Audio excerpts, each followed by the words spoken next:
A história de Noé, uma história que toca o seu coração, e outras que irá por vir, no canal Caminhos da Fé Narrativas Sagradas.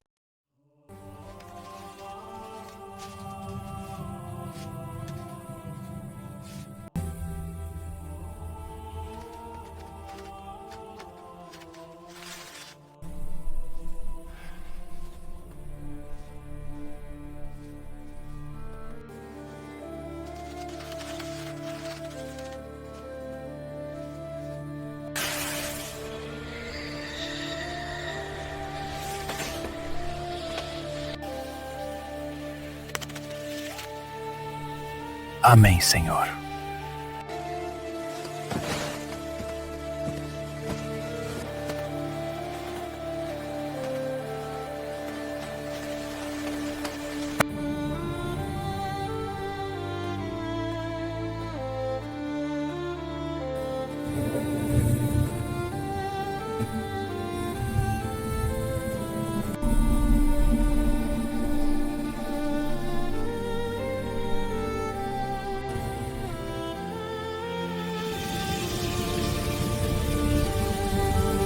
Deus revelou-me os seus planos. Ele nos guiará para construir uma arca e preservar a vida em meio ao que há de vir. Iremos construir uma arca para a chuva que virá. A arca do Senhor terá 500 côvados. A terra de sangue. O céu sobre a cidade de Enoque não era azul, mas de um cinza férreo, perpetuamente manchado pela fumaça das forjas de bronze e cobre. Não havia silêncio. Nunca havia silêncio. Mesmo nas colinas distantes, onde Noé tentava cultivar o solo amaldiçoado, o som da maldade humana chegava como um zumbido constante. Uma vibração no ar que falava de violência e desejo desenfreado. Noé endireitou as costas, sentindo a pontada familiar na lombar. Seus 500 anos pesavam sobre ele, não apenas na carne, mas no espírito. Ele limpou o suor da testa com o dorso da mão calejada e olhou para baixo, para o vale. Lá, as fogueiras ardiam. Homens celebravam suas próprias forças, vangloriando-se de conquistas sangrentas. Eram os dias dos nefilins, os valentes, homens de renome que tomavam para si o que desejavam, quando desejavam. A lei era a força. A justiça era uma lenda esquecida. Pai? A voz de Sem o tirou de seu transe. O filho mais velho aproximou-se, carregando um feixe de trigo mirrado. A terra, cansada do sangue derramado sobre ela, recusava-se a dar sua força total. A colheita será magra novamente, disse Sem, seu rosto jovem marcado por uma preocupação antiga. Eles desviaram o curso do riacho lá embaixo. Disseram que a água pertence aos fortes. Noé suspirou, o som saindo como um lamento. A terra está cheia de violência, meu filho. Toda a carne corrompeu o seu caminho. Eles comem, bebem, casam-se e dão-se em casamento, como se o amanhã fosse uma promessa eterna garantida por suas espadas. E o que faremos? Perguntou Jafé, juntando-se a eles com Cam logo atrás. Se descermos para reclamar a água, haverá luta.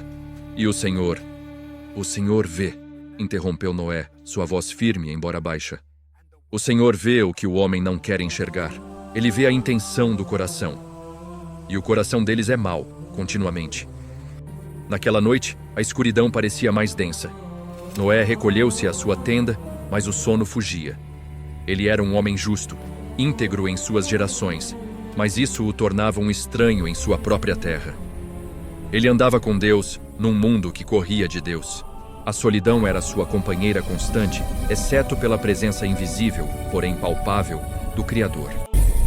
Foi então que o silêncio, o verdadeiro silêncio, desceu. Não a ausência de barulho, mas uma quietude que abafou o grito da cidade distante, o vento nas árvores e até as batidas do coração de Noé. A voz não veio como um trovão, mas como uma certeza que vibrava em cada átomo de seu ser. Uma tristeza cósmica, um pesar divino. O fim de toda a carne é vindo perante a minha face, porque a terra está cheia de violência, e eis que os desfarei com a terra. Noé caiu de joelhos. O chão frio sob seus joelhos parecia tremer, não por um terremoto, mas pelo peso da sentença. O O Criador estava arrependido. A obra-prima da criação, o homem, tornara-se uma ferida purulenta. Faze para ti uma arca da madeira de gofer. As instruções começaram a fluir, precisas, matemáticas, absolutas. Não era uma metáfora espiritual. Era engenharia. 300 côvados de comprimento. Noé sussurrou, a mente girando. Era maior que qualquer templo, maior que qualquer palácio dos reis tiranos do vale. 50 de largura, 30 de altura. E eis que eu trago um dilúvio de águas sobre a terra, para desfazer toda a carne em que há espírito de vida debaixo dos céus. Tudo o que há na terra expirará. A palavra dilúvio, Mabul, era estranha, aterrorizante, água. O mundo conhecia a névoa que subia da terra para regar as plantas, mas uma catástrofe de água que cobriria montanhas? A mente de Noé vacilou por um segundo, tentando compreender a logística do fim do mundo. Mas então veio a promessa, o fio de luz na escuridão absoluta. Mas contigo estabelecerei a minha aliança, e entrarás na arca, tu e os teus filhos, tua mulher e as mulheres de teus filhos contigo. Quando a presença se retirou, Noé permaneceu prostrado até o amanhecer. O sol nasceu vermelho sobre as montanhas, iluminando um mundo condenado. Ele se levantou, saiu da tenda e olhou para seus filhos, que acordavam para mais um dia de luta pela sobrevivência. Eles não sabiam que aquele mundo já era passado. Eles eram fantasmas, andando em um cemitério que ainda não fora enterrado. Noé caminhou até o bosque de árvores de gofer, resinosas e resistentes, que cresciam na encosta norte. Ele tocou a casca áspera de uma árvore antiga. Pai?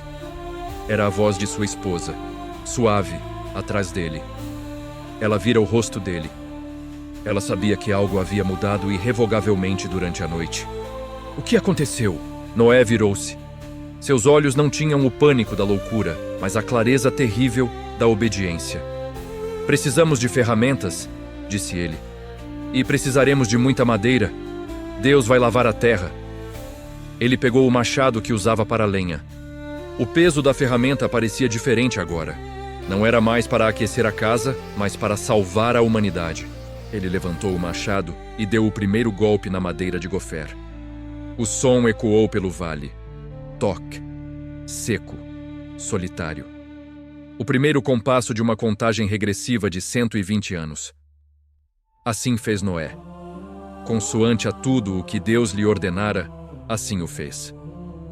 O sussurro do Criador.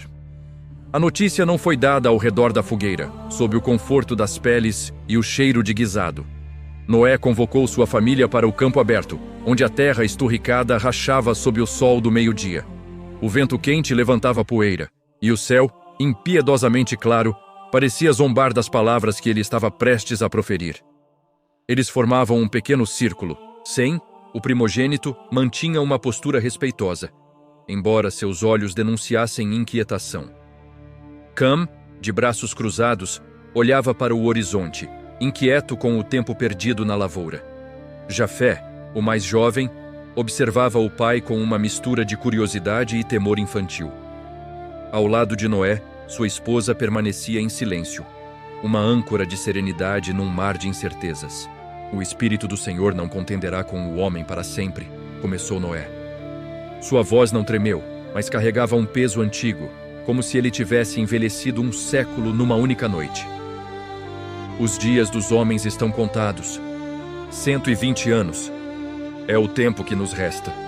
Kem soltou um riso nervoso, curto e seco. Contados por quem, pai? Os reis de Enoque dizem que viverão para sempre. Eles constroem torres e muralhas. Muralhas de areia contra uma maré de ira, cortou Noé, virando-se para o filho. Deus falou comigo, Cam. O silêncio que se seguiu foi absoluto. Até o vento pareceu prender a respiração. Eles conheciam a piedade do pai, sabiam de suas caminhadas solitárias e de suas orações. Mas Deus falar? De forma direta, com instruções? Isso pertencia às histórias antigas, aos dias de Adão e Enoque. O que ele disse? Perguntou Sem, a voz rouca. Noé agachou-se. Com um graveto, começou a riscar a terra dura. O fim de toda a carne chegou perante a face dele. A terra está cheia de violência por causa deles. E eis que Noé hesitou, buscando ar. E eis que ele os fará perecer juntamente com a terra. A esposa de Noé deu um passo à frente, tocando o ombro do marido. Perecer como, meu marido? Praga, fogo, fome? Água, disse Noé. Ele levantou os olhos, encarando o céu sem nuvens. Um dilúvio. Águas que virão de cima e de baixo. O abismo se romperá. Cão olhou ao redor, para as colinas secas e os leitos de rios que mal tinham um fio de água. Água? Aqui? Pai, estamos a semanas de caminhada do grande mar. Não há água suficiente no céu para cobrir um campo, que dirá a terra. Haverá, respondeu Noé, voltando sua atenção para o desenho no chão. E para sobrevivermos, devemos construir, não uma casa, não uma fortaleza, mas uma tevá, uma arca. Os 3 filhos se aproximaram para ver o desenho. Não parecia um barco, como os pequenos esquifes de junco que usavam nos rios. Era uma caixa, um retângulo massivo, brutal e funcional. Deus me deu as medidas, Noé explicou, apontando para as linhas. 300 côvados de comprimento. Jafé assobiou baixo. 300? Isso é maior que o Palácio Real. É maior que qualquer coisa já feita por mãos humanas. 50 de largura, 30 de altura, continuou Noé, implacável nos detalhes. Faremos de madeira de gôfer. É resinosa, resiste à podridão, mas não basta. Teremos que betumá-la por dentro e por fora. Nenhuma gota pode entrar. Cam ajoelhou-se traçando a linha imaginária do casco. A mente dele, sempre prática, já calculava o esforço. Madeira de gôfer. As árvores mais próximas estão nas encostas altas. Teremos que derrubá-las, arrastá-las, talhá-las. Só nós 4? Pai, isso levará a vida inteira. Levará o tempo que Deus nos deu, respondeu Noé. Faremos andares. Baixo, segundo e terceiro. Precisaremos de compartimentos. Muitos compartimentos. Para nós? Perguntou a esposa. Para a vida, disse Noé. Para o que deve ser salvo. De tudo o que vive, de toda a carne, 2 de cada espécie farás entrar na arca, para os conservares vivos contigo. Macho e fêmea serão. A enormidade da tarefa caiu sobre eles como uma rocha. Não era apenas carpintaria, era a preservação da criação. Eles teriam que se tornar guardiões de feras, de pássaros, de répteis. Teriam que estocar comida para um mundo inteiro confinado em madeira. Sem olhou para as próprias mãos. Eram fortes, mas pareciam insignificantes diante daquela missão. Se começarmos isso, disse Sem. Se começarmos a construir um navio gigante em terra seca, seremos o escárnio de toda a geração. Eles virão para rir, depois virão para impedir. Deixe que riam, disse Noé, levantando-se e limpando a poeira das mãos. O riso deles será o som do juízo que se aproxima, mas nós viveremos. Deus estabeleceu uma aliança comigo, e através de mim, com vocês. Ele olhou nos olhos de cada um de seus filhos e depois para sua esposa. Ele precisava ver a fé neles, ou pelo menos a obediência. Eu não posso fazer isso sozinho, disse Noé, pela primeira vez, demonstrando vulnerabilidade. Deus me chamou, mas a salvação da nossa casa depende das mãos de todos nós. Vocês estão comigo? Sem foi o primeiro. Ele assentiu, devagar, mas com firmeza. O Deus de meu pai é o meu Deus. Eu cortarei a madeira. Jafé, contagiado pela solenidade do irmão, colocou a mão sobre o ombro do pai. Eu carregarei o que for preciso. Cam demorou um pouco mais. Ele olhou para o vale, onde a cidade brilhava sedutora e perigosa, e depois para o desenho tosco na terra. A lógica dizia que era loucura. Mas o medo nos olhos de seu pai, um homem que nunca temeu nada além do Criador, convenceu-o. Eu construirei, disse Cam, mas espero que o senhor saiba pilotar essa coisa, pois ela não tem leme nem velas. Noé olhou para o desenho finalizado na terra. Cam tinha razão. A arca não foi desenhada para navegar, para ir de um porto a outro. Ela foi desenhada apenas para flutuar, para resistir. Não precisamos ir a lugar nenhum, filho, disse Noé, olhando para o horizonte que um dia desapareceria. Só precisamos sobreviver à ira dele. Noé virou-se para a floresta de Gofer. Vamos, o dia ainda é claro, e a noite vem, quando nenhum homem poderá trabalhar. Eles caminharam em direção às árvores. Atrás deles, o desenho na poeira permaneceu como a primeira profecia física do novo mundo, aguardando ser erguida em madeira, suor e fé. Madeira e betume. O tempo não passava na encosta da montanha. Ele era talhado, golpe após golpe, lasca após lasca. As estações iam e vinham. O verão abrasador dava lugar às chuvas finas de outono, aquelas neblinas rasteiras que os homens da cidade diziam ser a única água que o céu sabia dar. E então voltava o calor. Para Noé e seus filhos, porém, o calendário não era medido em colheitas ou festivais, mas em côvados de madeira de Gofer erguidos contra o céu. 10 anos, 20 anos, 50 anos. A barba de Noé, antes mesclada de cinza, tornara-se branca como a neve dos picos distantes. Suas mãos, contudo, nunca estiveram tão fortes. Eram como garras de carvalho, endurecidas pelo cabo do machado e pelo peso das vigas. A pele de seus filhos escurecera sob o sol implacável, transformando-se em couro curtido. A arca deixara de ser um desenho na terra para se tornar um esqueleto monstruoso. Costelas gigantescas de madeira curvavam-se em direção ao firmamento, lançando uma sombra longa e antinatural sobre o vale. Vejam, a Catedral da Loucura cresceu mais um pouco. A voz vinha da estrada que passava ao pé da colina. Tornara-se um passatempo para o povo das cidades vizinhas, viajar até a obra de Noé para zombar. Famílias traziam comida e vinho, sentando-se nas pedras próximas como se assistissem a um teatro cômico. Um grupo de mercadores parou suas caravanas. Vestidos com sedas purpúreas e adornados com ouro roubado de guerras esquecidas, eles apontavam e riam. "Ei, velho!" gritou um deles, um homem corpulento com anéis em todos os dedos. "Onde está o mar? Você vai arrastar essa caixa até a costa ou espera que o mar suba a montanha para beijar seus pés?" Os trabalhadores e escravos da caravana gargalharam. Cam, que estava no alto do andaime betumando as frestas, retesou os músculos, segurando o balde de piche fervente com força excessiva. "Pai, deixe-me descer", sussurrou Cam, os dentes cerrados. "Deixe-me quebrar o riso deles com o cabo da minha enxó." Noé, que lixava uma junção de vigas no solo, não levantou os olhos imediatamente. Ele pousou a ferramenta, limpou o pó de serragem da túnica e caminhou até a beira do barranco. Quando ele olhou para baixo, o riso da multidão diminuiu. Havia algo nos olhos daquele homem de quase 600 anos que gelava o sangue dos ímpios. Não era ódio, era uma pena profunda e terrível. "Arrependei-vos!"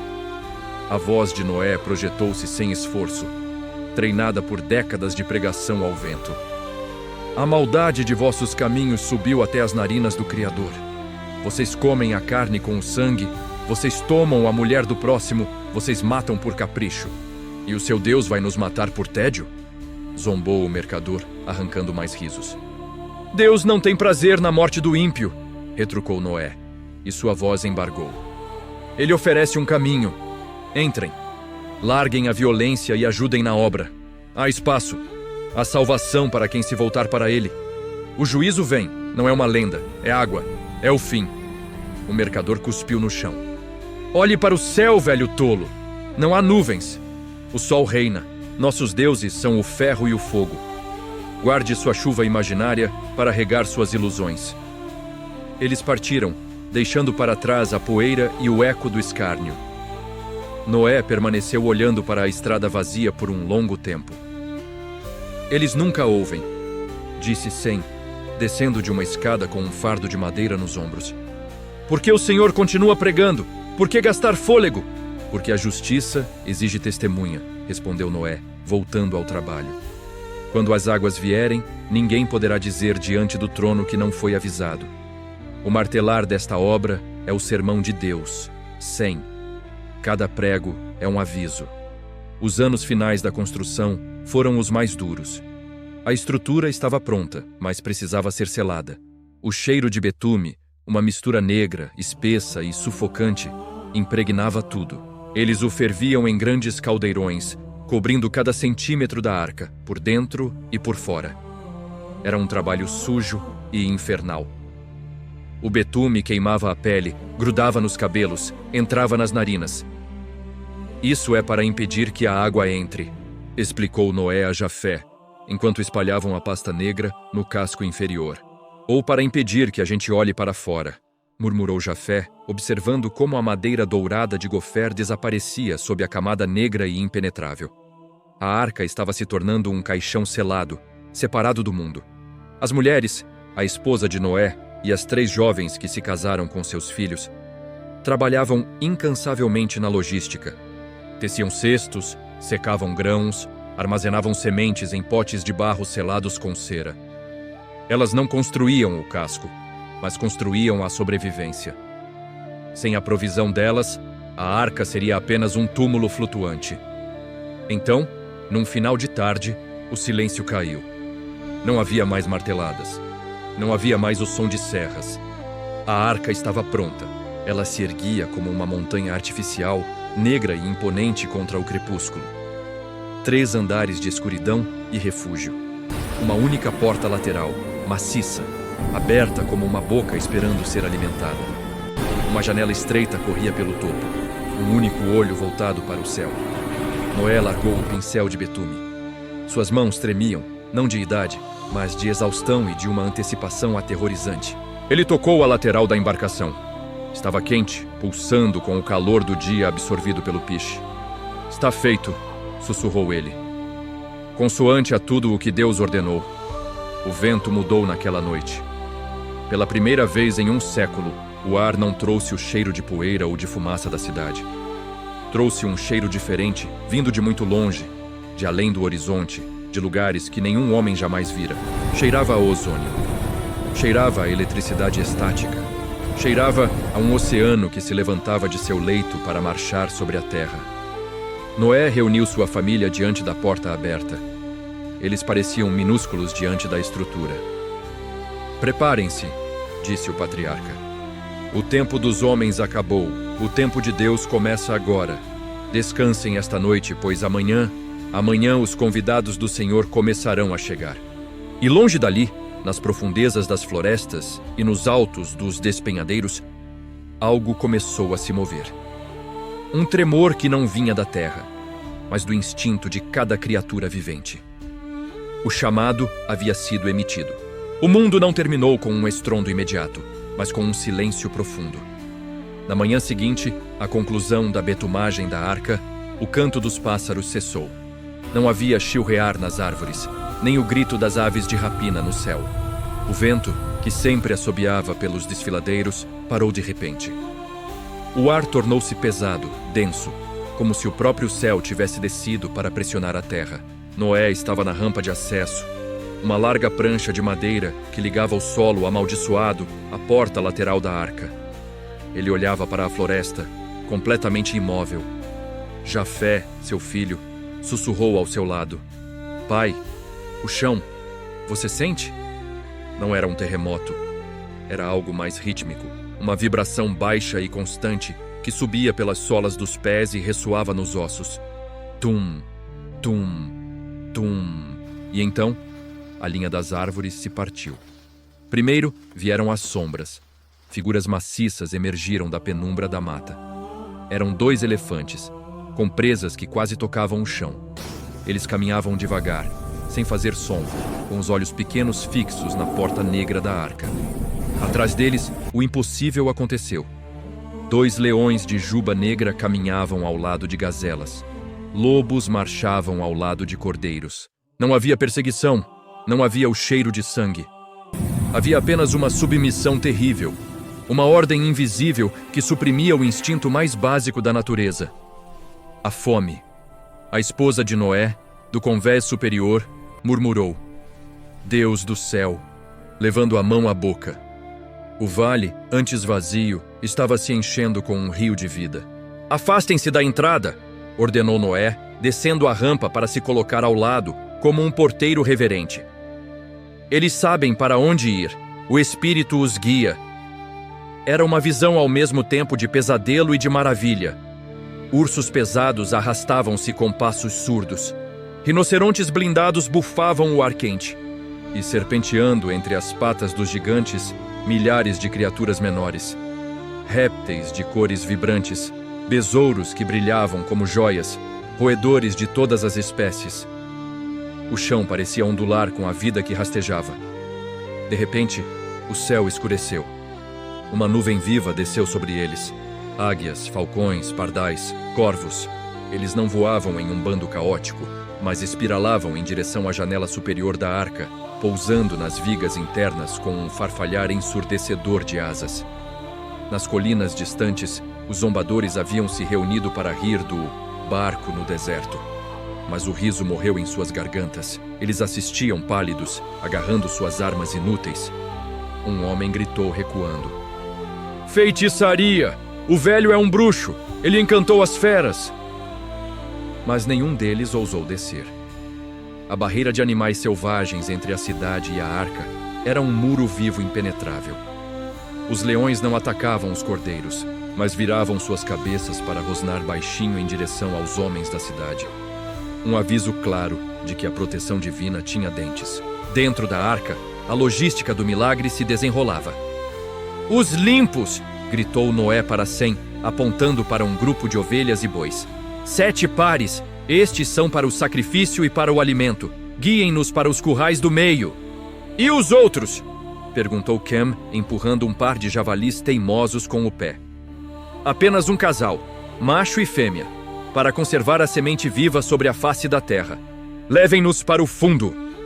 O cheiro dentro da arca mudou instantaneamente. O aroma de resina e madeira nova foi substituído pelo cheiro forte de almíscar, pelo, pena e estrume. O som era uma cacofonia abafada, mas não havia violência. As feras entravam em seus compartimentos e deitavam-se, como se um sono pesado lhes fosse imposto. Era o terror sagrado de Deus que caía sobre elas. Por 7 dias, a procissão continuou. Do nascer ao pôr do sol, a vida da terra convergia para aquele único ponto de salvação. Noé, exausto, mal dormia. Ele conferia os recintos, verificava a água, observava com fascínio como criaturas que nunca vira antes. Animais de terras distantes, de gelo e de areia, encontravam seu lugar na estrutura que suas mãos haviam construído. No final do 7º dia, o último par, 2 tartarugas gigantes, antigas e lentas, arrastou-se pela rampa. O vale lá fora ficou estranhamente vazio. A poeira assentou. A família de Noé reuniu-se na entrada. Estavam sujos, cansados e cheiravam a estábulo, mas estavam vivos e seguros. Noé olhou para fora uma última vez. A cidade brilhava ao longe, alheia, voltando à sua rotina como se a ameaça tivesse passado. Então, a voz soou novamente. Não para o mundo, mas apenas para o coração de Noé. Clara, final, urgente. "Entra tu e toda a tua casa na arca, porque te hei visto justo diante de mim. Porque, passados ainda 7 dias, farei chover sobre a terra 40 dias e 40 noites, e desfarei de sobre a face da terra toda a substância que fiz." Noé estremeceu. A contagem regressiva havia chegado a 0. "Entrem", disse ele aos filhos, a voz embargada. "É hora." Eles cruzaram o umbral. No momento em que o pé de Noé tocou o assoalho interno, um estrondo, este sim físico e aterrorizante, ecoou do céu. O céu mudou de cor, de um azul pálido para um roxo doentio, quase negro. E a porta maciça da arca, uma estrutura de toneladas de madeira, começou a gemer. Sem cordas, sem alavancas, a porta se moveu. Com um som definitivo, como o bater de um caixão colossal, a porta se fechou, selando a luz do mundo lá fora. O ferrolho divino havia sido passado. Lá fora, a primeira gota caiu, pesada, quente, com gosto de ferro. E então, o abismo respondeu. Gostou desta história?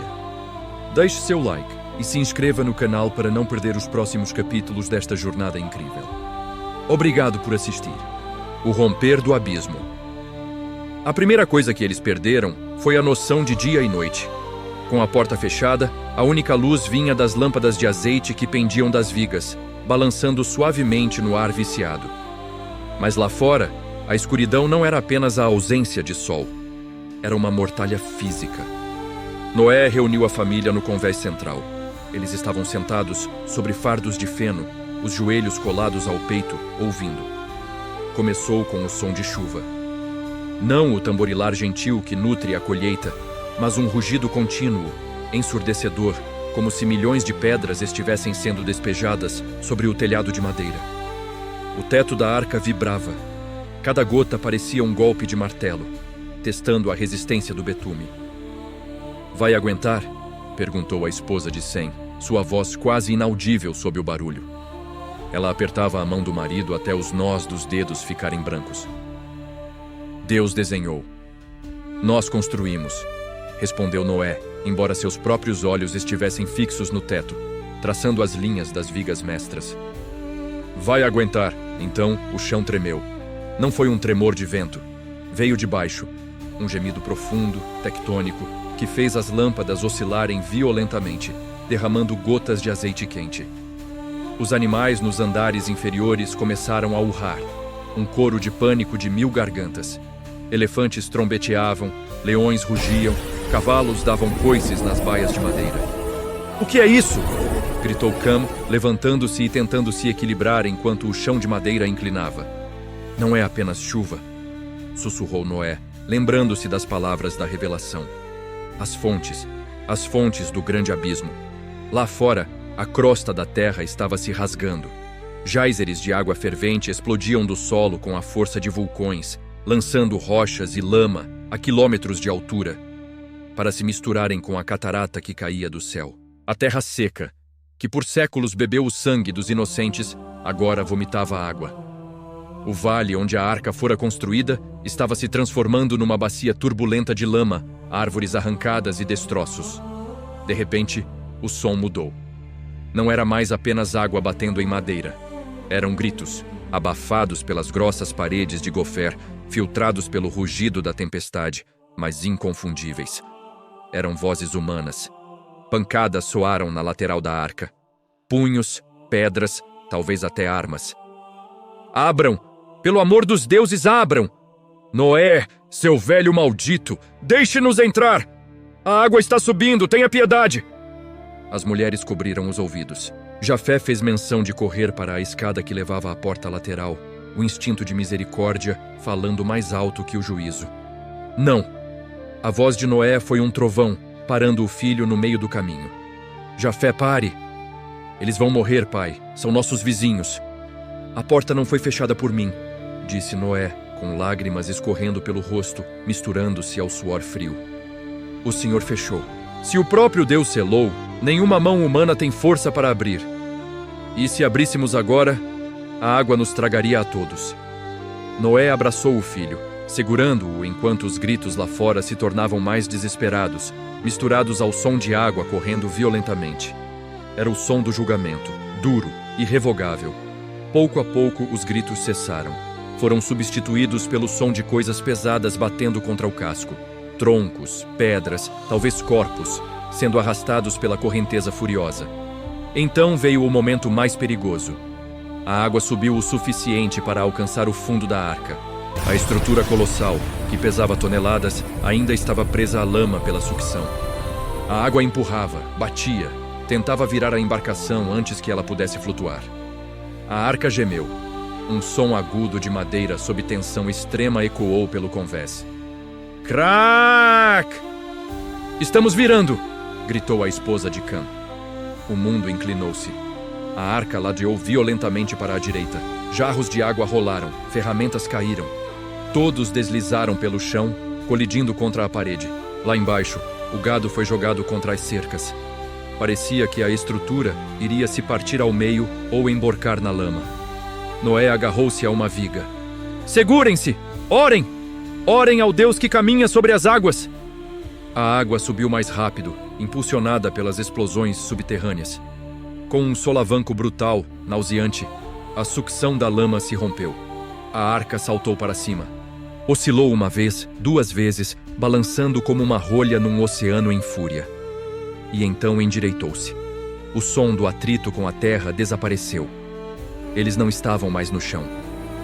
"Estamos flutuando", sussurrou Sem. tateando o próprio corpo para ver se estava ferido. Eles estavam à deriva, o único ponto sólido em um universo líquido. A arca, sem leme, sem velas, sem janelas laterais, girava lentamente na escuridão, levada pelas correntes do caos. Pela primeira vez em 600 anos, Noé não sentia a terra sob seus pés. Ele sentia o abismo. Ele rastejou até onde sua família estava amontoada. Estavam vivos. A arca vazava em alguns pontos, pequenos fios de água negra escorrendo por entre as junções, mas o betume aguentava. O mundo que conhecíamos acabou, disse Noé, a voz cansada. Agora somos sementes flutuando no vazio. Ele olhou para o teto, onde a chuva continuava a massacrar a madeira sem piedade. 40 dias, ele murmurou. Faltam 39 dias de chuva. Cam olhou para o pai, com o rosto pálido e esverdeado pelo enjoo do mar. E depois, Noé fechou os olhos, confiando na promessa que ouvira no silêncio do jardim, anos atrás. Depois, Deus se lembrará de nós. Ou morreremos aqui. Não há meio termo.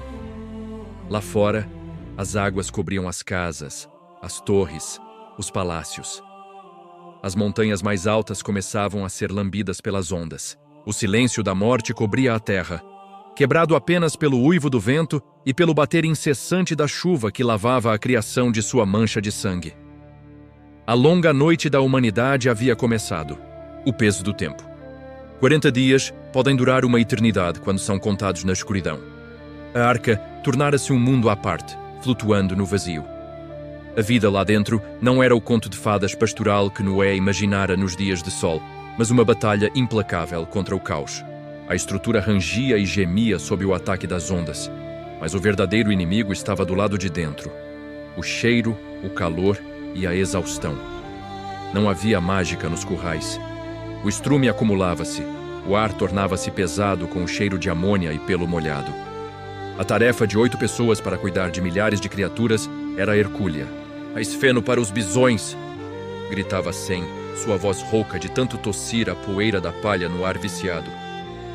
A água do convés inferior está acabando nos barris.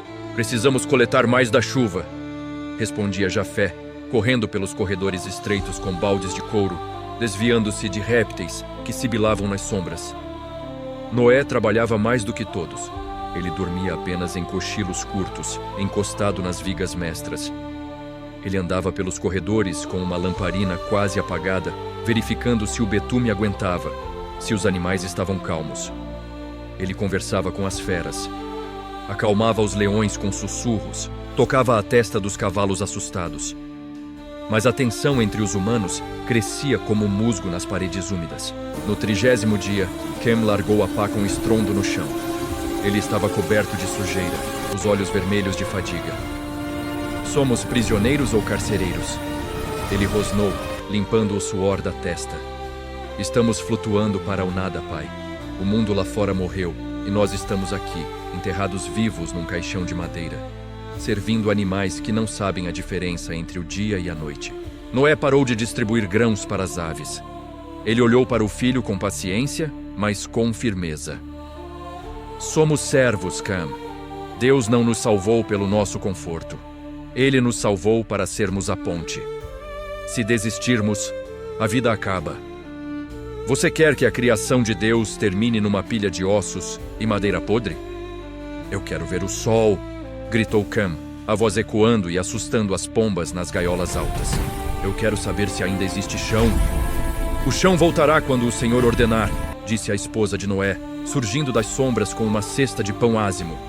Ela partiu um pedaço e entregou a Cam. Coma, filho. A rebeldia gasta mais energia que o trabalho. Eles comeram em silêncio, ouvindo o som que nunca parava. O martelar da chuva no teto. Tum, tum, tum, tum. Era um ritmo hipnótico, enlouquecedor. Então, no 40º dia, algo mudou. Foi sutil no início. O rugido no teto começou a diminuir. O balanço violento da arca, que jogava todos de um lado para o outro, tornou-se um balanço longo, preguiçoso, como o ressonar de um gigante adormecido. Noé levantou a cabeça. Todos pararam o que estavam fazendo. O som de pancadas parou. O gotejar cessou. Pela primeira vez em semanas, houve silêncio.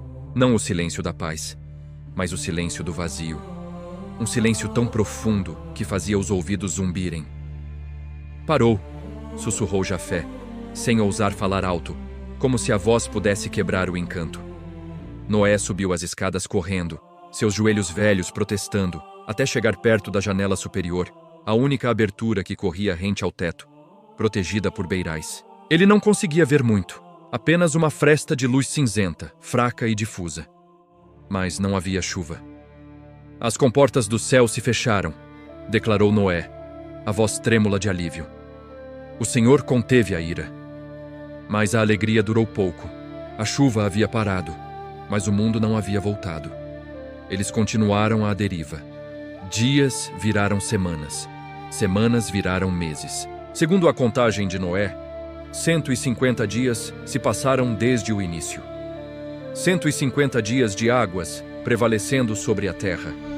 A arca flutuava sobre um oceano global, sem costas, sem ilhas, sem horizonte. Abaixo deles, quilômetros de profundidade de água escura cobriam as cidades, as florestas e os cumes das montanhas mais altas. Onde antes havia águias voando sobre picos de neve, agora havia monstros marinhos nadando sobre ruínas silenciosas. A sensação de isolamento era absoluta. Eles eram a única mancha de vida num planeta morto. Deus parecia ter se esquecido deles no meio do oceano infinito. Ele se esqueceu de nós? Perguntou a esposa de Sem numa noite, enquanto ninava um cordeiro que perdera a mãe. Estamos sozinhos, Noé. O pão está acabando, o azeite está no fim. Noé foi até o centro da arca. Ele sentia o peso do silêncio de Deus. Desde que a porta se fechara, a voz não falara mais. Nenhum sussurro, apenas a madeira rangendo. Noé ajoelhou-se na escuridão. Senhor, orou ele, a voz rouca, tu disseste que farias aliança comigo. O mundo foi lavado, a justiça foi feita. Lembra-te de nós. Lembra-te da obra das tuas mãos. Não nos deixes morrer neste túmulo flutuante. Naquela noite, enquanto todos dormiam o sono da exaustão, a arca estremeceu. Não foi uma onda. Foi algo no ar. Um som novo começou a soprar pelas frestas da janela superior. Um silvo longo, constante.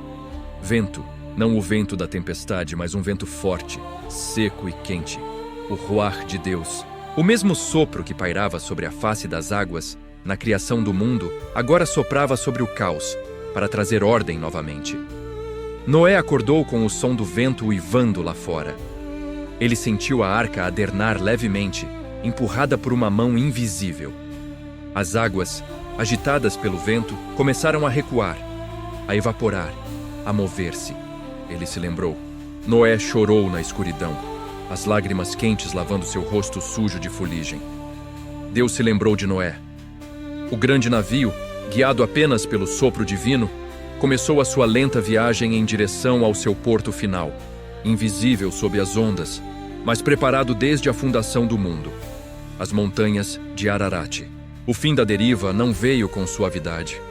No 7º mês, no dia 17 do mês, a arca parou. Não foi uma desaceleração gradual. Foi um impacto, um baque surdo, profundo, que estremeceu cada prego de bronze e cada viga de gofer. A estrutura colossal inclinou-se violentamente para estibordo, lançando Noé e sua família contra as paredes. Os animais, que haviam se acostumado ao balanço rítmico do oceano, entraram em pânico, urrando na escuridão dos convéses inferiores. "Estamos afundando!" gritou a esposa de Jafé, agarrando-se a uma coluna de suporte.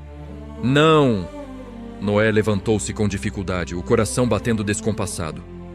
Ele sentiu o chão sob seus pés. Estava inclinado, sim, mas estava imóvel, sólido, estático.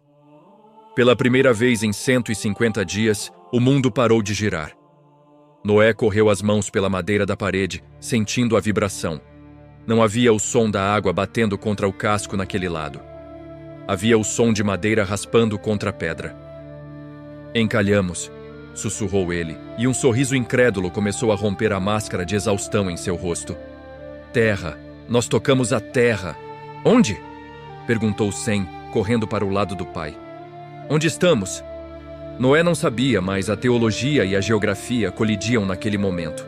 Eles haviam pousado sobre os montes de Ararat, o ponto mais alto de um mundo afogado. A arca agora não era mais um barco, era o cume de uma nova montanha. Mas a alegria do impacto logo deu lugar a uma nova forma de tortura, a espera visual.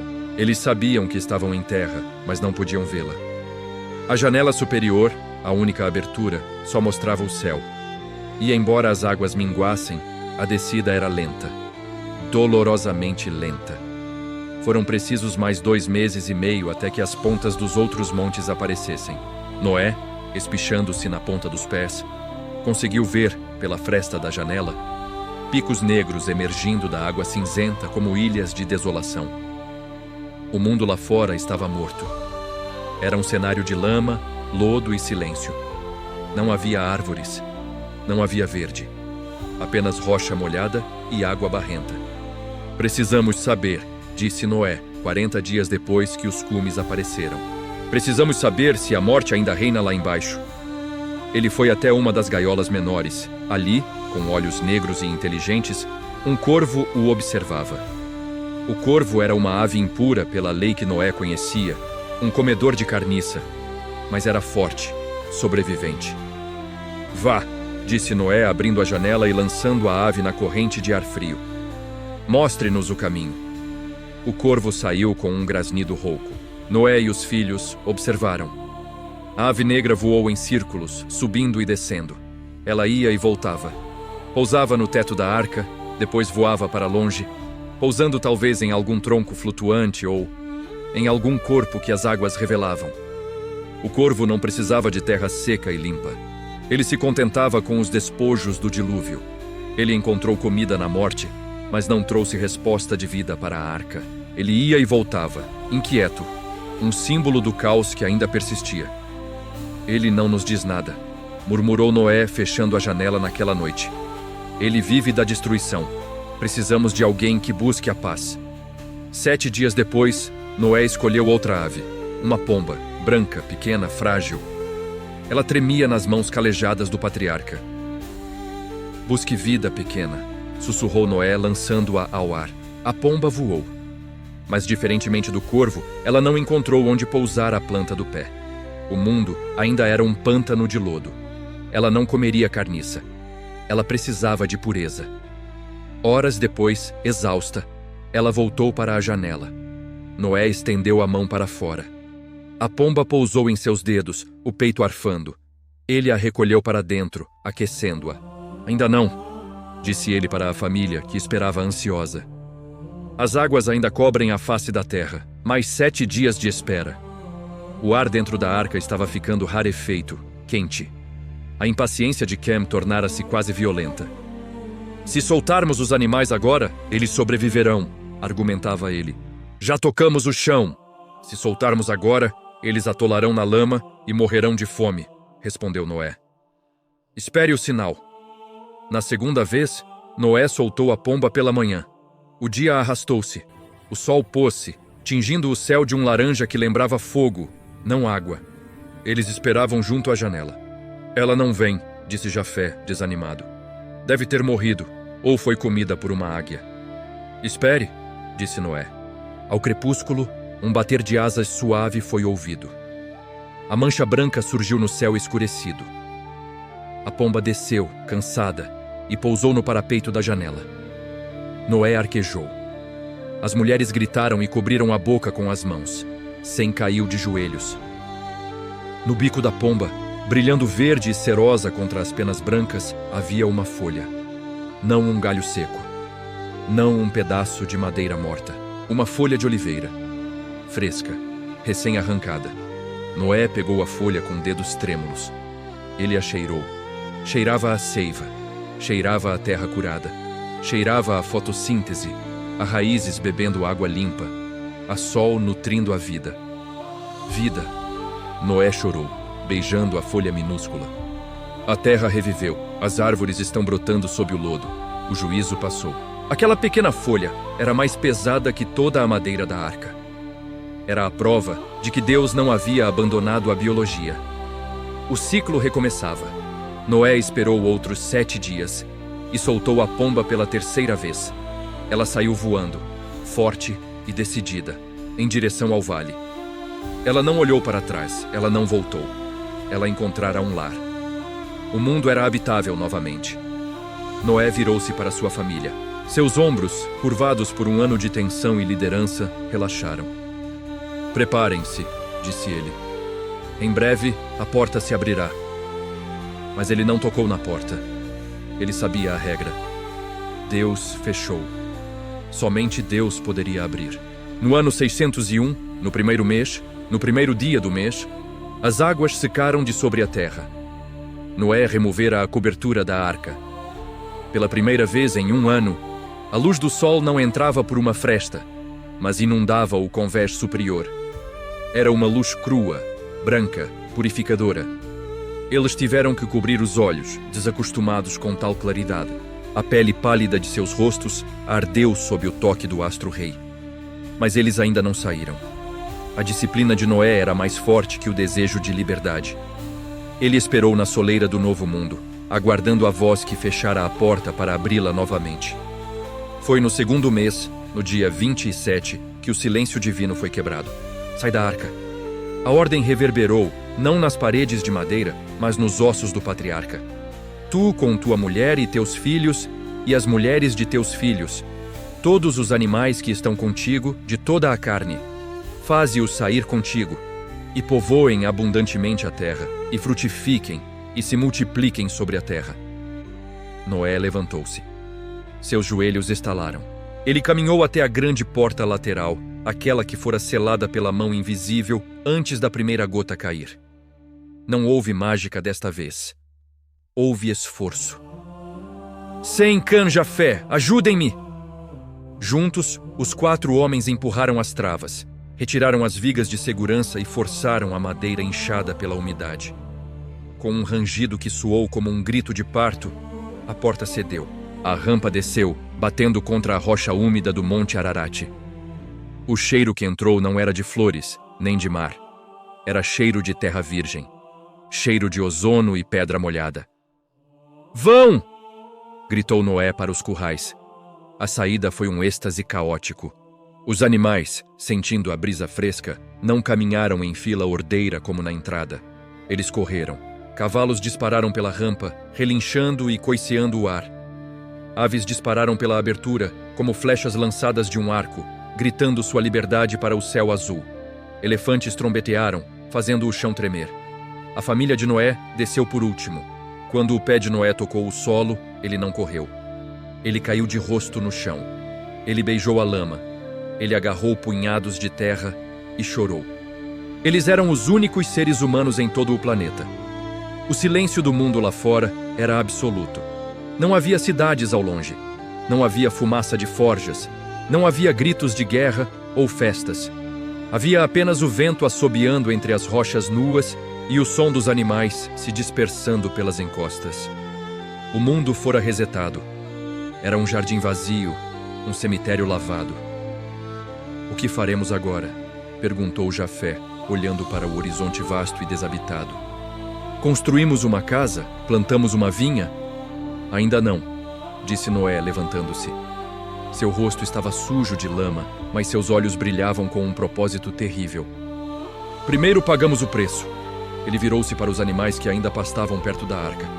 Sem, traga as pedras. Cam, a lenha. Jafé, traga o cutelo. A família estremeceu.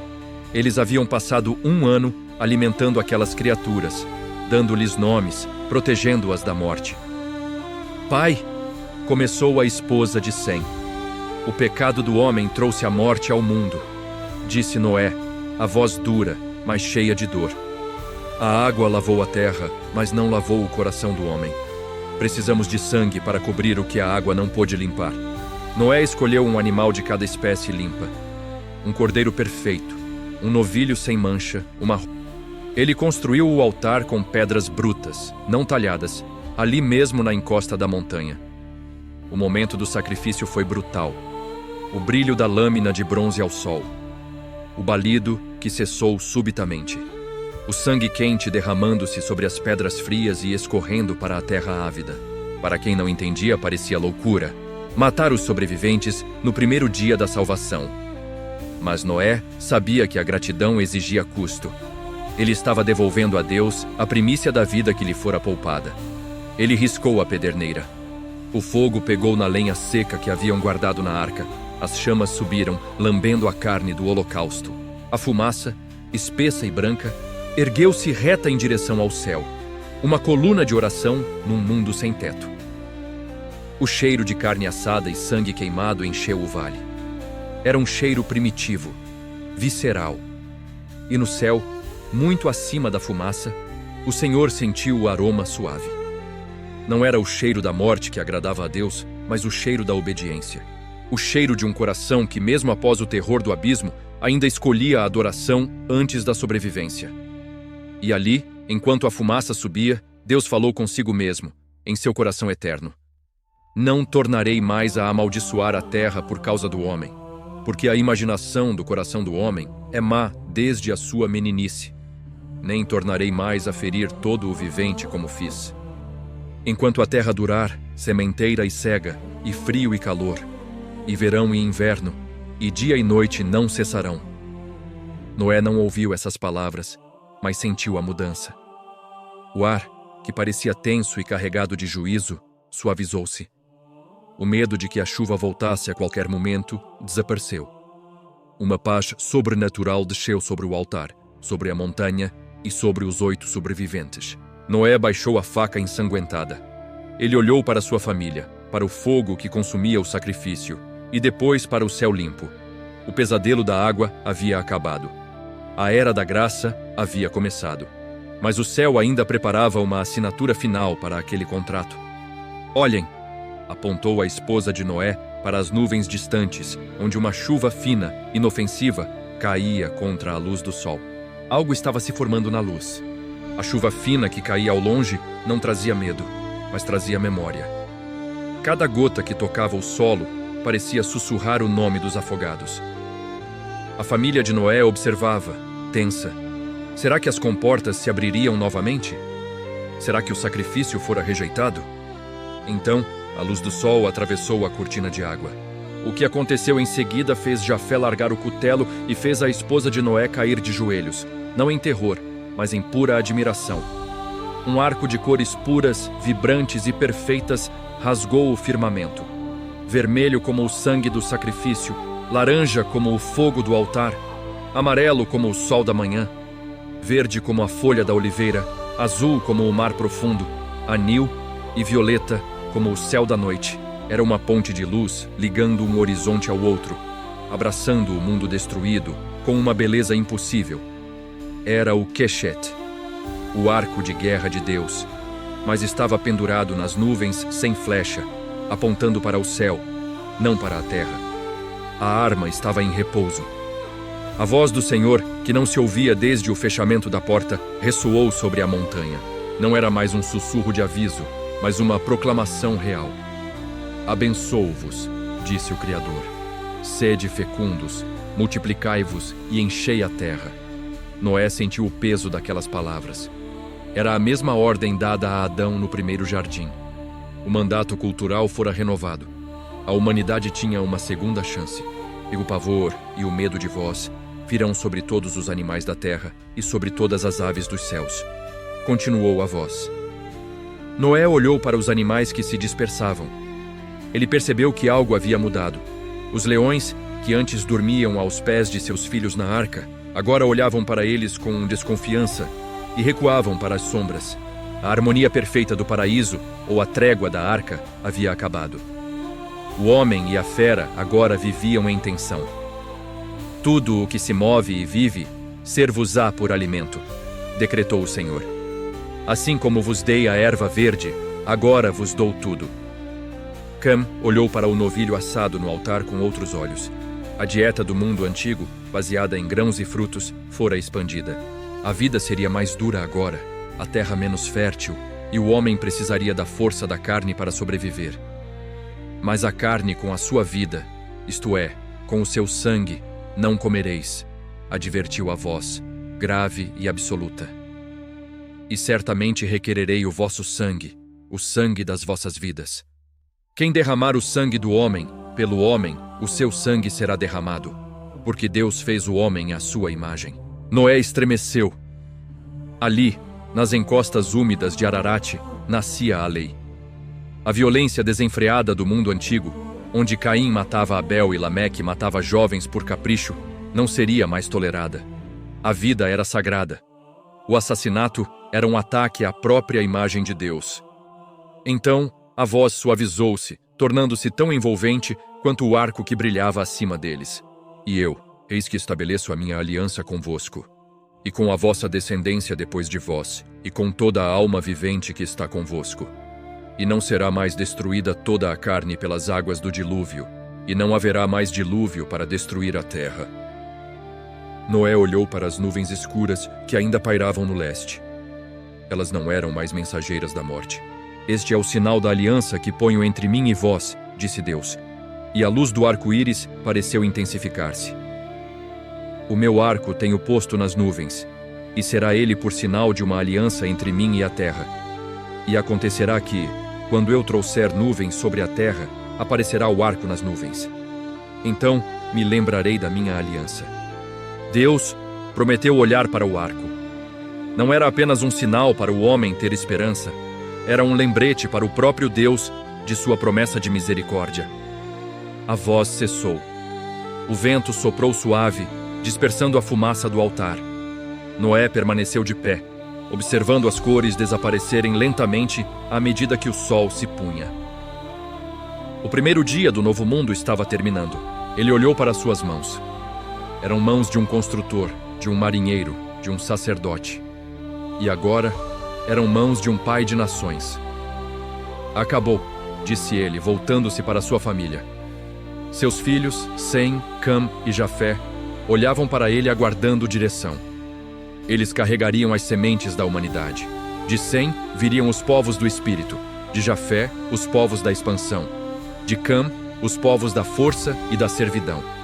O futuro inteiro estava ali, naqueles 3 rostos cansados. O mundo é nosso novamente, continuou Noé. Mas não o possuímos. Somos apenas seus guardiões. Vamos descer, vamos plantar, vamos viver. Eles recolheram as ferramentas, as sementes que haviam salvado e as poucas posses que lhes restavam. Começaram a descida da montanha sagrada, deixando para trás a grande carcaça de madeira da arca. Ela cumprira seu propósito. Agora, repousaria eternamente no gelo e na rocha, um monumento silencioso à ira e à graça de Deus. Abaixo deles, o vale estendia-se, vasto, vazio e pronto. A terra estava úmida, cheirando a recomeço. Noé deu o primeiro passo em direção ao vale. O sol poente bateu em suas costas, lançando uma sombra longa à sua frente. Ele caminhou, um homem justo em sua geração, andando com Deus num mundo lavado, sob a promessa colorida de que, enquanto a terra durasse, a vida sempre encontraria um caminho. O abismo havia sido fechado, a história humana recomeçava. Que a sua fé seja o seu barco, que a sua esperança seja a sua bússola. Acredite, confie e lembre-se, depois de toda a chuva, o sol sempre volta a brilhar para aqueles que esperam em Deus. As histórias do nosso canal, Caminhos da Fé, são narrativas sagradas criadas para fortalecer a sua fé e iluminar o seu caminho. Se esta mensagem tocou o seu coração, inscreva-se, deixe seu like e junte-se a nós em mais uma jornada espiritual. Que Deus abençoe a todos vocês.